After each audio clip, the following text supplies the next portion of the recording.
Hello friends, how are you? Welcome back to our channel Online GS by Diwakar and this is Satyam Parmar. Friends, जो अपनी series चल रही थी geography के PYQs plus MCQs वाली, जिसमें कि हमने आपसे बोला हुआ है कि 10,000 प्लस क्वेश्चन इसमें आपको हम कराएंगे। तो आज उस सीरीज में आगे बढ़ेंगे। यूपी PGT 2006 का पेपर इसमें अपन डिस्कस करेंगे, जो कि बिल्कुल डिटेल में रहेगा। और एक अदर चैनल है, आप यूट्यूब चैनल है हमारा स्टडी PYQ, इस पर ही आपको सभी वीडियोज़ मिल जाएंगी।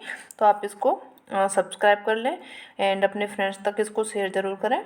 चलिए अपना आज का सेशन शुरू करते हैं।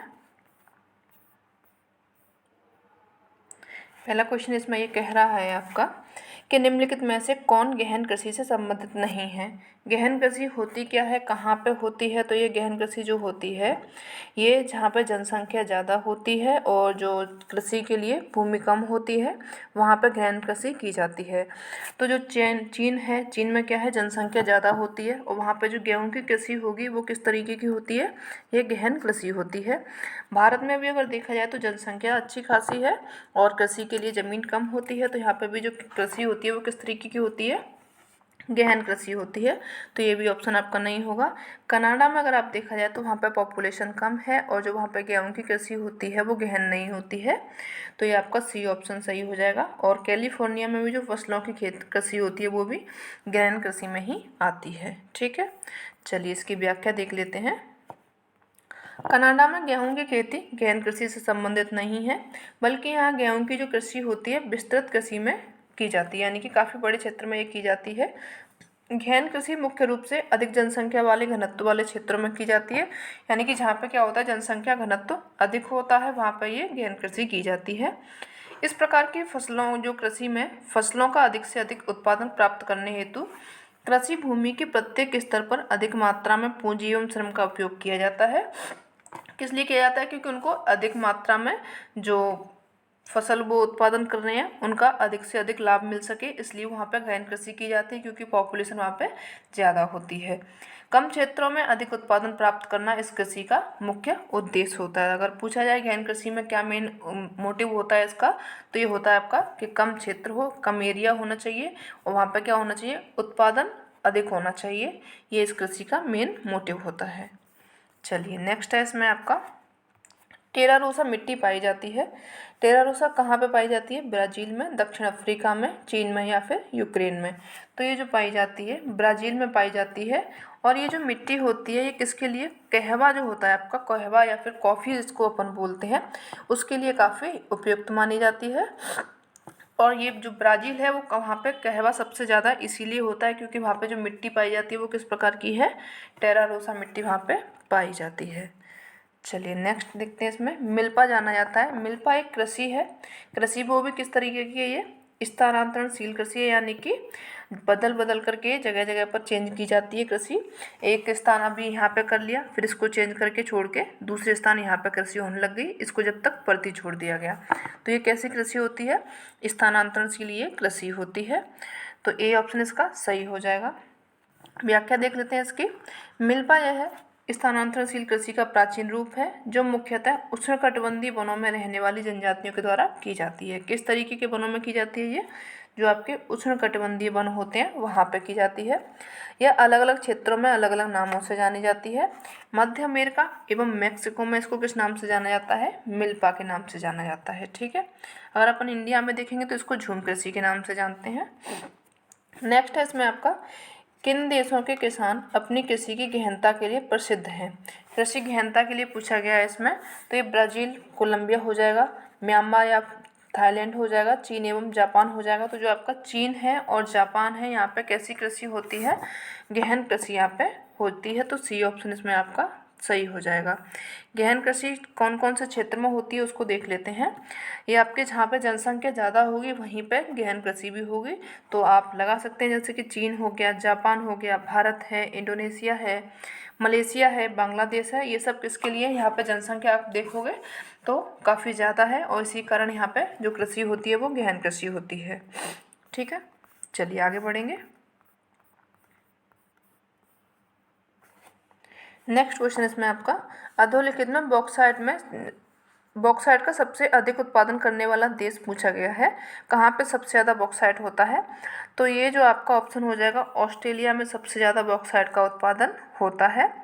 2020 के आंकड़े आए हैं जिनमें कि सर्वाधिक बॉक्साइट का दिया गया है, ऑस्ट्रेलिया में सबसे ज़्यादा है, उसके बाद में गिनी है, गिनी के बाद में चीन हो जाएगा, चीन के बाद में ब्राज़ील हो जाएगा एंड इंडोनेशिया, उसके बाद में भारत हो जाएगा। ठीक है, तो ये आप जो शीर्ष देश हैं उनको आप याद रखेंगे क्योंकि इनके सीक्वेंस पूछ लिए जाते हैं। 5 तो कम से कम आप याद रखिए, मिनिमम और मैक्सिमम ये आप याद रखिएगा।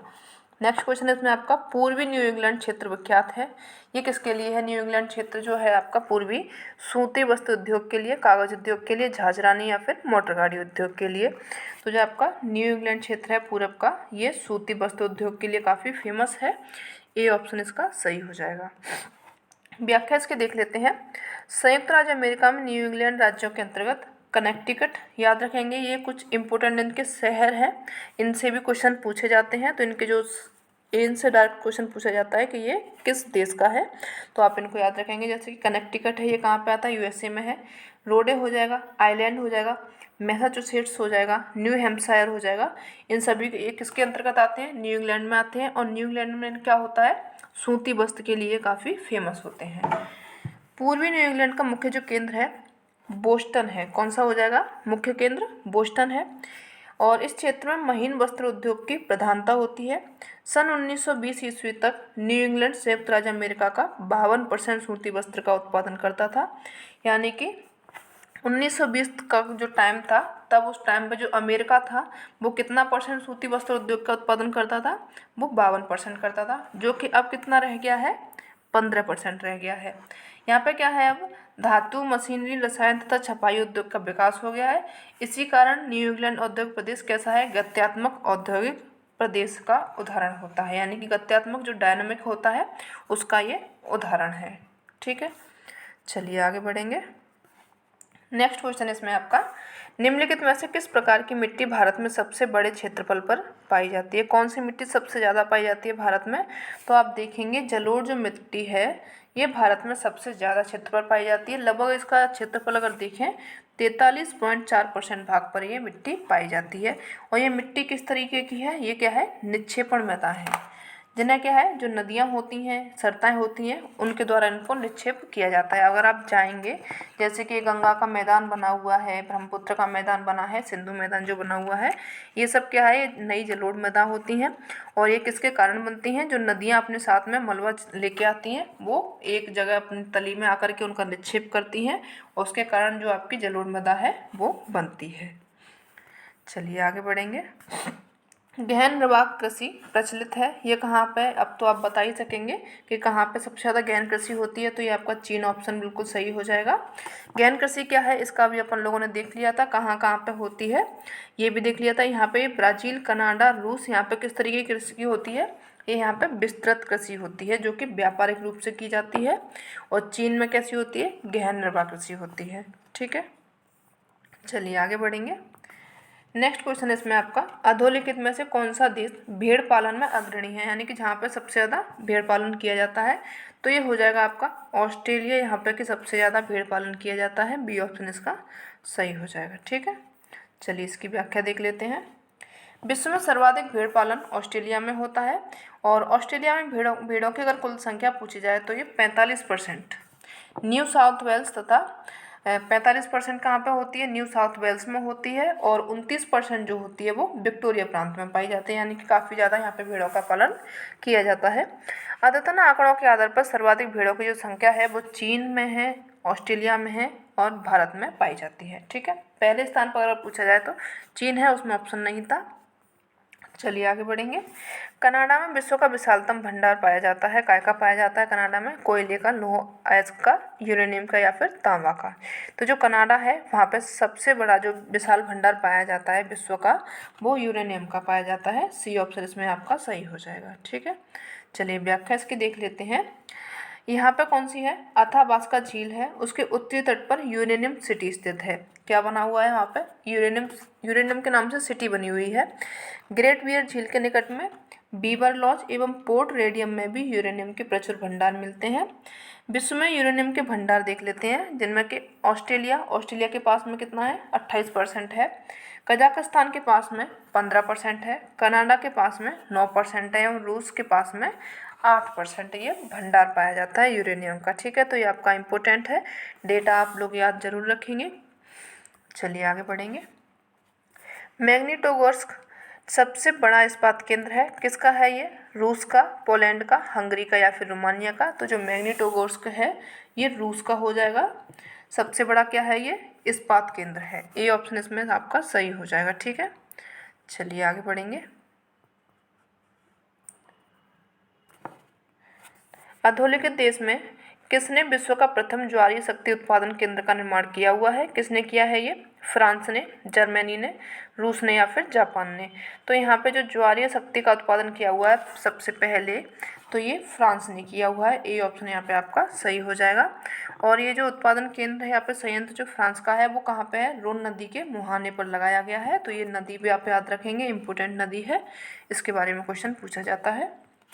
नेक्स्ट क्वेश्चन है इसमें आपका, कनाडा का एडमंटन क्षेत्र निम्न में से किस खनिज के लिए प्रसिद्ध है। जो कनाडा है उसका क्षेत्र है एक एडमंटन, ये प्रसिद्ध है तेल भंडार के लिए। बी ऑप्शन इसमें आपका सही हो जाएगा। कनाडा का है एडमंटन अल्बर्ट प्रांत, इसकी राजधानी है। और कनाडा के लगभग 95% पेट्रोलियम अल्बर्टा प्रांत से ही प्राप्त होता है। तो ये भी आप अल्बर्टा प्रांत जो है आप इसको याद रखेंगे, इम्पोर्टेंट ये भी आपका क्षेत्र है। चलिए आगे बढ़ेंगे। निम्नांकित में से किस नगर को रूस का मैनचेस्टर कहा जाता है। रूस का मैनचेस्टर किसको कहा जाता है, मॉस्को को, लेनिनग्राद को, या फिर इवानोवो को, या फिर गोर्की को। तो ये है इवानोवो, इसको क्या कहा जाता है, रूस का मैनचेस्टर कहा जाता है। जो कि किसके लिए प्रसिद्ध है, मैनचेस्टर सूती वस्त्र के लिए प्रसिद्ध है, इसलिए वहाँ पर इसको रूस का मैनचेस्टर कहा जाता है। और इवानोवो सूती उत्पादन का प्रमुख केंद्र भी है, इसलिए इसको रूस का मैनचेस्टर कहा जाता है। चलिए आगे बढ़ेंगे। फ्रांस का ब्लैक फॉरेस्ट जो पर्वत है ये किस तरीके का उदाहरण है, यानी किस तरीके का ये पर्वत है।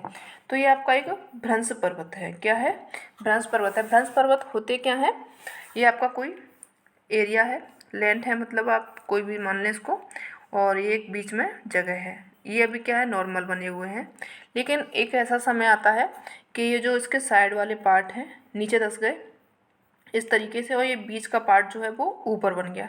तो ये जो पर्वत बना हुआ है ये आपका कैसा पर्वत हो जाएगा, भ्रंशोत पर्वत या फिर भ्रंश पर्वत हो जाएगा, जिसका कि ये उदाहरण है फ्रांस का जो ब्लैक फॉरेस्ट पर्वत है, ये किसका उदाहरण हो जाएगा, भ्रंश पर्वत का हो जाएगा। बलित पर्वत क्या होते हैं, जैसे कि एक भारी प्लेट होती है, एक हल्की प्लेट होती है, जिसके कारण क्या होते हैं, एक तरफ से इधर से जोड़ लग रहा है, एक तरफ से इधर से जोड़ लग रहा है। तो ये जो पर्वत होते हैं इनमें फोल्ड्स पड़ जाते हैं इस तरीके से, जैसे कि आप हिमालय में देखोगे कई तरीके से यहाँ पे बलन पड़े हुए हैं। तो ये किस तरीके का पर्वत हो जाएगा, बलित पर्वत हो जाएगा। अपशिष्ट पर्वत होता है, ये क्या होता है कि जो पर्वत होता है अपनी पीक पर है, पीक पर होने के बाद में यहाँ से क्या होता है, नदियाँ आ रही हैं, हवाएं आ रही हैं, किसी कारण उनका क्या होता जा रहा है, अपरदन होता जा रहा है। वहाँ से जो पर्वत है उसकी ऊंचाई कम होती जा रही है, उसका जो मलबा है आगे बहता जा रहा है।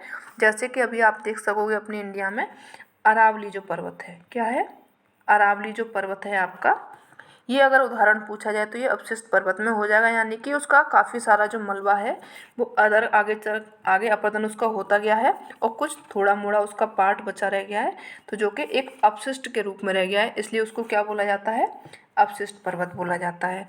और अगर बलत पर्वत का उदाहरण पूछा जाए तो ये अपना हो जाएगा हिमालय, जो कि एक कैसा है, फोल्ड माउंटेन है, यहाँ पर बलित पर्वत है। ठीक है, चलिए आगे बढ़ेंगे। ये आपने पढ़ा हुआ है, ये सभी हमने बता दिया है, आप उनको पढ़ लेंगे कि क्या होता है भ्रंश पर्वत, क्या होता है भ्रंशोत पर्वत, क्या होता है, इसके बारे में अभी अपन ने देख लिया था। और ये इसके कुछ और भी उदाहरण दिए गए हैं, जैसे कि यूरोप का बॉस्चेस पर्वत है, ये भी भ्रंश पर्वत का उदाहरण है। ब्लैक फॉरेस्ट हो गया। एशिया में पाकिस्तान का जो साल्ट रेंज है, संयुक्त राज्य अमेरिका में कैलिफोर्निया क्षेत्र है, मृत घाटी है दक्षिण ऑस्ट्रेलिया में, स्पेंसर की खाड़ी है, ये सब क्या है, भ्रंश पर्वत के ही उदाहरण हैं। ठीक है, चलिए आगे बढ़ेंगे। नेक्स्ट है इसमें आपका, फ्रांस के संबंध में निम्नांकित कथनों पर विचार कीजिए तथा सही कूट का चयन कीजिए। कौन से हो जाएंगे इसमें, सही कोड पूछा गया है, तो इसमें आपका जो फ्रांस यूरोपीय आर्थिक समुदाय का एक सदस्य देश है, ये ठीक है। जो फ्रांस था वो किसका है? यूरोपीय आर्थिक समुदाय का ही है, इसमें एक सदस्य देश रहा था। और इस देश में कृषि एक महत्वपूर्ण व्यवसाय है, कृषि होती है फ्रांस में, ये भी ठीक है।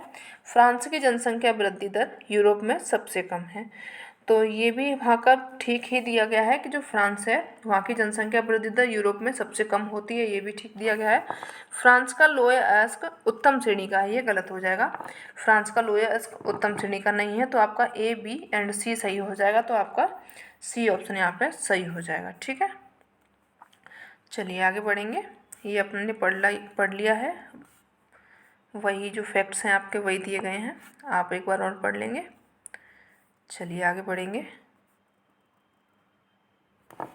नेक्स्ट इसमें मिलान करनी है सूची 1 को सूची दी से। तो इनको धान का देश किसको कहा जाता है? ये आपका थाईलैंड है, इसको के धान का देश कहा जाता है। पैगोडा का देश किसको कहा जाता है? ये म्यांमार को पैगोडा का देश कहा जाता है। रबर का देश अगर पूछा जाए तो ये मलेशिया को कहा जाता है।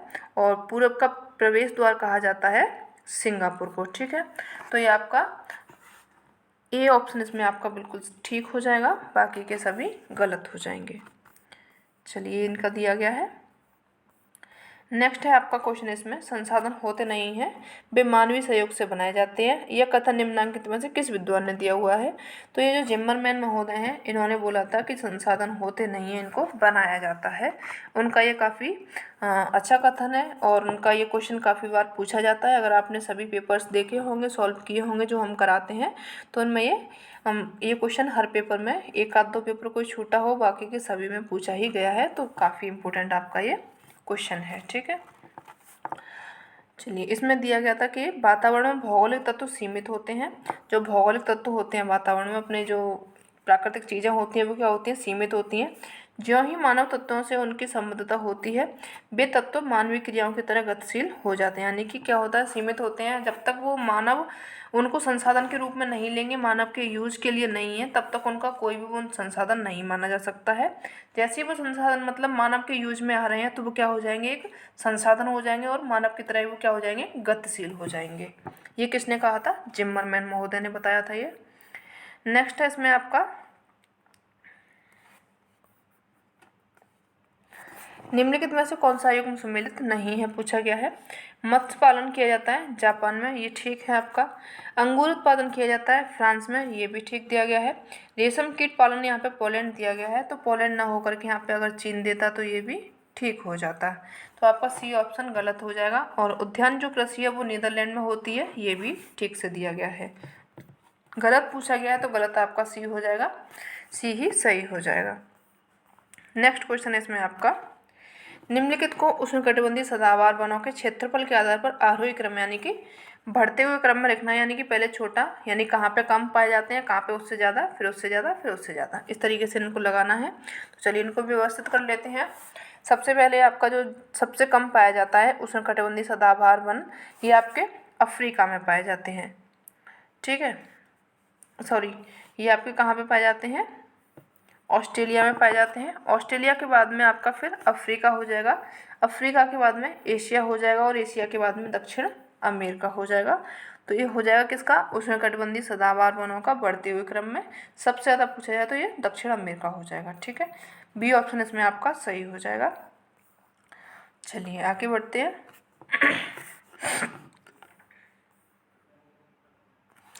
नेक्स्ट क्वेश्चन इसमें दिया गया है निम्नलिखित में से कौन सा तथ्य कहवा की कृषि के संबंध में सही नहीं है, पूछा गया है। बाकी एक इसमें कोई गलत है, बाकी के 3 सही हैं। देख लेते हैं इनको।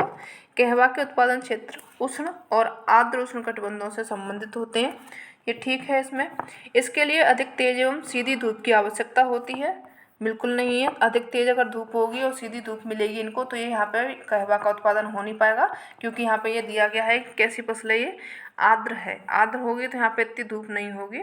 कहवा उत्पादन में जो ब्राज़ील है वो कैसा है? विश्व में प्रथम स्थान पर है, ये भी ठीक है। और ब्राज़ील में कहवा उत्पादन जो उद्यान को फेजेंडा कहा जाता है, ये इंपॉर्टेंट नाम है, पूछा जाता है कि फेजेंडा क्या है। तो फेजेंडा आप बताएंगे कि ब्राज़ील में जो कहवा का उद्यान होता है उसको फेजेंडा कहा जाता है। इसमें जो गलत ऑप्शन हो जाएगा आपका बी हो जाएगा, बाकी के सभी सही हो जाएंगे। ठीक है, इसके बारे में देख लेते हैं कहवा के बारे में। कहवा एक कैसी है, उष्ण और आर्द्र जलवायु की फसल है जो कि समुद्र तल से 500 से 1500 मीटर की ऊंचाई पर ये उगाई जाती है। कहवा की भूमि चाय की अपेक्षा अधिक उपजाऊ एवं ढालू होती है। इनकी कैसी होनी चाहिए, भूमि ढलान वाली होनी चाहिए। तेज हवा एवं सीधी धूप जो मिलती है कहवा की फसलों के लिए हानिकारक होती है। अतः पौधों को छाया यानी कि कमई, केला आदि उगाकर उनको लगाया जाता है, जिससे कि जो कहवा के पौधे हैं उनको क्या मिलती रहे, छाया मिलती रहे, धूप से बचे रहें, जिससे कि उनको आगे कहवा का उत्पादन ढंग से हो सके। नेक्स्ट क्वेश्चन है आपका इसमें, टमाटर, अंगूर तथा आर्द्र उष्णकटिबंधीय फसल जो फल ग्लास हाउस कृषि पद्धति से उत्पन्न किए जाते हैं, कहाँ पे किए जाते हैं ये, तो ये आपका हो जाएगा न्यूजीलैंड में। ये किस में किए जाते हैं, ग्लास हाउस की जो कृषि होती है यानी कि कांच का जो घर बनाया जाता है उसमें इनकी कृषि की जाती है। ये ऑप्शन इसका आपका सही हो जाएगा, ठीक है। और ये कहाँ पे की जाती है, न्यूजीलैंड में की जाती है। ग्लास हाउस क्या होता है, ये पद्धति ऐसी होती है कि जिसमें बाह्य वातावरण की अपेक्षा कांच के बने घर में अधिक तापमान रहता है, यानी कि जो बाहर का टेम्परेचर रहता है उसके लो रहता है टेम्परेचर अंदर में। और इस प्रणाली जो कृषि प्रणाली के अंतर्गत शीत क्षेत्रों में फसलों का उत्पादन किया जाता है, यानी कि वहाँ पे इतना टेम्परेचर बना दिया जाता है, जो फसलें उगाई जाती हैं उनके अनुकूल टेम्परेचर वहाँ पे हो जाता है कांच के घर में। अगर आप जाएंगे तो वहाँ पे आपको सर्दी नहीं लगेगी, ठंडक नहीं रहेगी, गर्मी होने लगेगी उसमें, जितना कि जो पौधे हैं उनको चाहिए होता है तापमान, ठीक है। चलिए इसमें आपका नेक्स्ट क्वेश्चन दिया गया है, निम्नलिखित देशों में किसमें कुल विद्युत उत्पादन से जल उत्पादन का अनुपात उच्चतम है। देख लेते हैं कौन कौन से देश दिए गए हैं ये आपके। नॉर्वे है, स्वीडन है, कनाडा है एवं इटली है। तो जो आपका नॉर्वे है इसमें कुल विद्युत उत्पादन में लगभग 99% जल विद्युत उत्पादन करता है। और नॉर्वे में प्रति व्यक्ति विद्युत उत्पादन भी सर्वाधिक है, जबकि सर्वाधिक जल विद्युत का उत्पादन कहाँ पे होता है, चीन में होता है। ये कैसा है, जल से विद्युत, यानी कि जो लाइट्स बनती है जल से बनती है, ये कहाँ पे बनती है, चीन में सबसे ज़्यादा होती है। और जो टोटल है विद्युत उत्पादन ये कहाँ पे होता है, नॉर्वे में। चलिए आगे बढ़ेंगे। नेक्स्ट क्वेश्चन इसमें आपका, वायुमंडल की कौन सी परत मौसमी परिवर्तन हेतु उत्तरदायी है। मौसमी का परिवर्तन कहाँ पे होता है, ये आपका जो क्षोभ मंडल है इसमें सबसे ज़्यादा मौसम परिवर्तन होता है। बी ऑप्शन इसमें आपका सही हो जाएगा। इसकी जो हाइट होती है लगभग 14 किलोमीटर होती है और सबसे निचली परत होती है वायुमंडल की। और इसमें क्या होता है, सभी जो मौसमी घटना होती हैं जैसे कि तूफान है, चक्रवात है, वर्षा है, ये सब घटनाएं, बादलों का जो निर्माण बनता है ये क्षोभ मंडल में ही देखने को मिलती है। चलिए आगे बढ़ेंगे। नेक्स्ट क्वेश्चन इसमें आपका, निम्नलिखित में से कौन दक्षिण अफ्रीका का बंदरगाह नगर नहीं है। दक्षिण अफ्रीका का कौन सा नहीं हो जाएगा, किम्बरले, डरबन, पोर्ट एलिजाबेथ या फिर केप टाउन। तो जो आपका किम्बरले है ये दक्षिण अफ्रीका का नहीं है। अगर ये कहाँ की एक कैसी है, एक हीरा की खान है और ये दक्षिण अफ्रीका के आंतरिक भाग में स्थित है, जबकि डरबन, पोर्ट एलिजाबेथ एवं केप टाउन दक्षिण अफ्रीका के महत्वपूर्ण बंदरगाह हैं, ठीक है। चलिए आगे बढ़ेंगे। चरनोजम मिट्टी मुख्यतः पाई जाती है, कहाँ पे पाई जाती है ये, तो ये आपकी स्टेपीज जो घास के मैदान क्षेत्र हैं उनमें आपकी चरनोजम मिट्टी पाई जाती है। और नेक्स्ट क्वेश्चन इसमें आपका, फ्रेंड्स थोड़ा सा शोर होगा। यूरोप में बृहत्तम परमाणु ऊर्जा उत्पादक देश हैं, ये कौन से हो जाएंगे, फ्रांस हो जाएगा, इसमें के परमाणु ऊर्जा सबसे ज़्यादा होती है। और आगे बढ़ेंगे इसमें आपका, सेल है, सेल की स्थापना कब की गई थी, तो जो सेल की है स्थापना ये 1973 में की गई थी। सेल क्या है, steel authority of India limited, ये इसकी फुल फॉर्म है, आप याद रखेंगे। चलिए आगे बढ़ेंगे। कोंकण रेलवे कॉरपोरेशन लिमिटेड की परियोजना के तहत बड़ी लाइन द्वारा किन नगरों को जोड़ा गया था। कौन से दो नगर हैं जिनको जोड़ा गया था, तो ये मुंबई एवं मंगलोर को जोड़ा गया था, जो कि कोंकण रेलवे कॉरपोरेशन लिमिटेड की परियोजना थी, ठीक है। सी ऑप्शन इसमें आपका ये सही हो जाएगा। तो ये हो गया आपका आज का सेशन आपका ये छोटा ही रहेगा, क्योंकि थोड़ा सा यहाँ पर अभी शोर होने वाला है। आज क्या है, नवरात्र प्रारंभ हुआ है तो पास में माता वाता रखी गई हैं, जिसके कारण अभी शोर शुरू हो रहा है, तो इसलिए आपका ये क्लास इतनी रहेगी। ये सेशन कैसा लगा ज़रूर बताएं। अगर अच्छा लगा हो तो अपने फ्रेंड्स तक इसको शेयर ज़रूर करना और चैनल को सब्सक्राइब करना। और मिलते हैं अपन नेक्स्ट सेशन में, तब तक के लिए धन्यवाद।